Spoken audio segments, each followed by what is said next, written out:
Kenalin, aku Jarwa Cidahariningrum. Di sini aku bakal membahas tentang analisis proses belajar yang menggambarkan diriku sendiri. Tema yang aku ambil adalah hambatan belajar, khususnya hambatan emosional berupa overthinking dan rasa takut salah. Mulai dari mau mengerjakan tugas maupun menghadapi ujian. Nah, kenapa sih aku ambil kasus ini? Karena aku pernah ngalamin kondisi dimana aku tuh sebenarnya paham sama materinya, tapi kayak aku tuh nggak pede kalau aku mau menghadapi ujian ini, mau mengerjakan tugas, dan kayak aku tuh eh, nggak percaya diri kalau nanti hasilnya bagus ataupun hasilnya jelek. Nah, akibatnya aku sering menunda tugas, terus juga nilaiku jadi jelek, terus jadi aku makin lama makin ngerasa cemas sendiri, gara-gara aku sikapnya kayak gini. Nah, pada saat aku bersikap seperti itu, apa sih yang ada di pikiranku? Sebenarnya yang ada di pikiranku itu kayak, bagaimana ya kalau jawaban aku salah ataupun nanti nilai aku gimana ya? Terus juga reaksi dosen kayak gimana ya? Nah, itu yang aku takutin, yang aku pertingin juga itu. Nah, akibatnya aku jadi terus-menerus mencari referensi, tapi kayak nggak selesai-selesai gitu loh.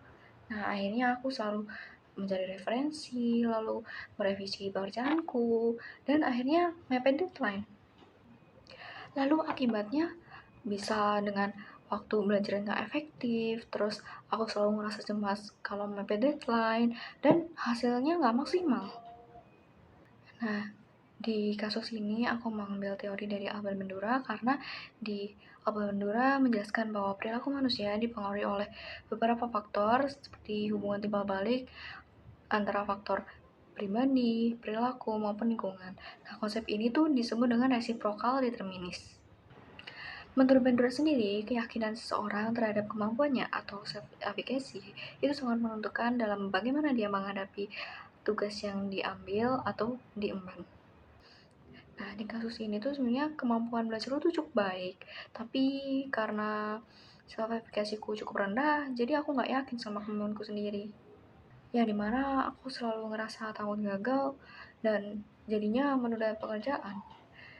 Padahal sebenarnya di teori Bandura ini adalah teori yang paling relevan karena bukan hanya melihat perilaku belajar, tapi juga mempertimbangkan faktor psikologis dan lingkungannya yang mempengaruhinya. Nah, di teori Bandura ini terdapat beberapa konsep utama. Yang pertama itu ada self-efficacy, yang dimana keyakinan seseorang terhadap kemampuannya menyelesaikan sesuatu atau tugasnya. Nah, di dalam diriku sendiri, self-efficacy itu sebenarnya cukup menurun ketika menghadapi tugas atau dianggap sulit. Karena aku lebih fokus sama kemungkinan gagal daripada peluang berhasil.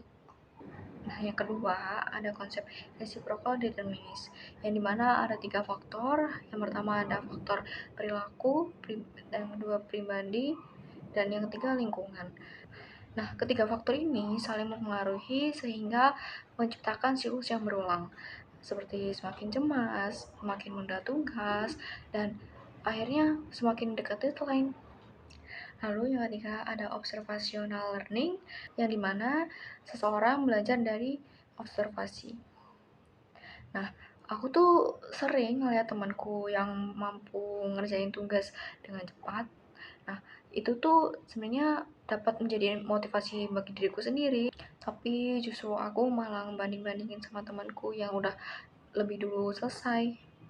Terus yang keempat ada self-regulation, yang dimana Bandura ini menjelaskan bahwa pentingnya kemampuan mengatur diri sendiri. Nah, di kondisiku ini, kemampuan self-regulationku sebenarnya belum optimal.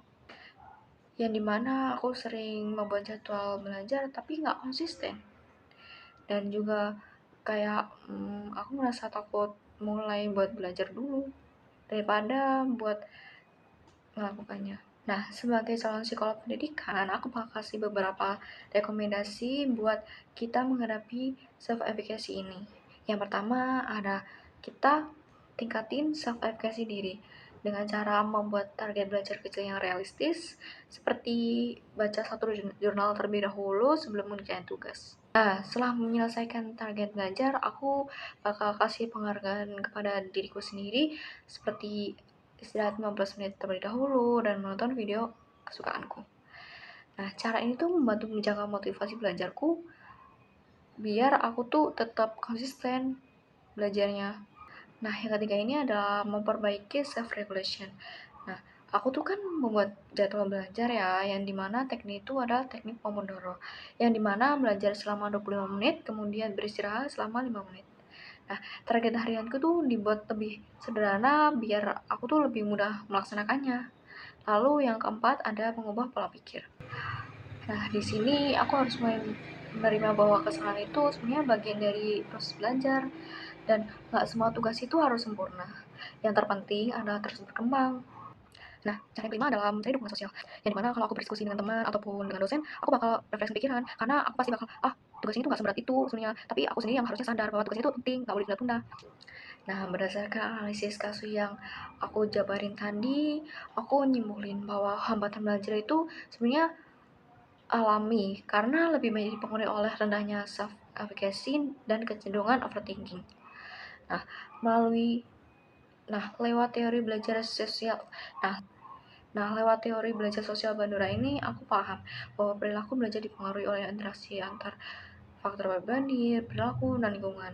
Dengan meningkatkan self efficacy, memperbaiki self regulation, serta memperoleh dukungan dari lingkungan sekitar, proses belajar dapat menjadi lebih efektif dan optimal.